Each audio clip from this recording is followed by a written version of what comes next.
Hello friends, আসসালামু আলাইকুম। সবাই কেমন আছেন? আশা করছি আল্লাহর রহমতে সবাই ভীষণ ভালো আছেন। আলহামদুলিল্লাহ, আমিও ভালো আছি। তো এই গরমে আজকে আপনাদের তৈরি করে দেখাবো লেমন ললি আইসক্রিম। আইসক্রিমটা খেতে কিন্তু ভীষণ মজা আর পারফেক্টলি দোকানের মতো এটা তৈরি করেছি। তো চলুন দেখি এটা কীভাবে তৈরি করে নিচ্ছি। সর্বপ্রথমে প্যানে নিয়ে নিয়েছি এখানে আমি 3 কাপ পানি। পানিটা দিয়ে দেওয়ার পর এখানে দিয়ে দিচ্ছি লেবুর যে সবুজ স্কিনটা রয়েছে সেটা একটু গ্রেটার দিয়ে গ্রেট করে দিয়েছি। দিয়ে দিচ্ছি লেবুর রস 1/3 কাপের মতো। আর স্কিনটা যেন সাদাটা না যায় সেটা খেয়াল রাখতে হবে, তাহলে কিন্তু তিতা লাগবে। দিয়ে দিচ্ছি 1 টেবিল চামচ পরিমাণ কর্নফ্লাওয়ার। এটা অবশ্যই দিতে চেষ্টা করবেন, তা না হলে কিন্তু আইসক্রিমের ভিতরে একটা বরফের মতো হবে। এটা দেওয়ার কারণে বরফের মতো হবে না। এখন দিয়ে দিচ্ছি এখানে লেমন ফ্লেভার বা লেমন এসেন্স বলতে পারেন। দিয়ে দিচ্ছি গ্রিন ফুড কালার, এখানে আমি এই 2 থেকে 3 ফোঁটার মতো দিয়েছি। দিয়ে দিচ্ছি এখানে 1 কাপ আর 1/4 কাপের মতো হবে চিনি। মিষ্টিটা আপনারা বুঝে দিবেন। দিয়ে দিচ্ছি লবণ 1/2 চা চামচের মতো। সবগুলো একত্রে মিক্স করে এখন এটাকে রান্না করে নিতে হবে।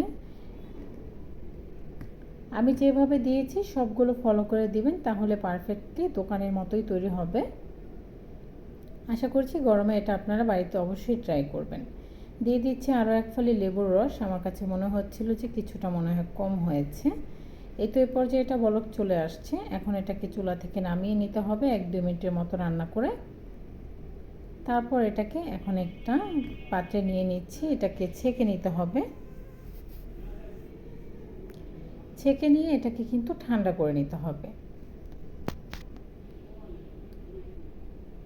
এতটাই টেস্টি আইসক্রিমটা আপনারা না খেলে তো বুঝতে পারবেন না, তো এর জন্য অবশ্যই বাড়িতে ট্রাই করবেন। এটা ঠান্ডা করে এখন যে আইসক্রিমের যে মোল্ড রয়েছে সেটাতে আমি এটাকে নিয়ে নিব। আপনারা যে কোনো ধরনের পাত্রে এটাকে সেট করতে পারেন আপনাদের পছন্দ অনুযায়ী।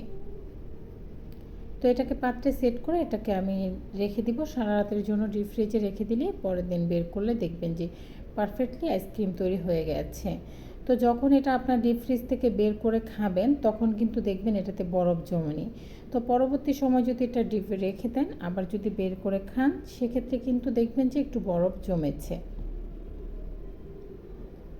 আমি আইসক্রিমের যে মোল্ডের কাঠি রয়েছে সেটাই আর কি ব্যবহার করছি, অন্য কোনো আইসক্রিমের কাঠি এখানে আমি ব্যবহার করিনি। আশা করছি সহজ আইসক্রিমের রেসিপিটা আপনাদের কাছে ভালো লেগেছে। যদি ভালো লেগে যায় অবশ্যই আমার চ্যানেলটিকে সাবস্ক্রাইব করার অনুরোধ রইল। আর আমার ভিডিওটা পুরোপুরি দেখবেন আর বেশি বেশি করে ফ্রেন্ডস অ্যান্ড ফ্যামিলির সাথে শেয়ার করতে ভুলবেন না।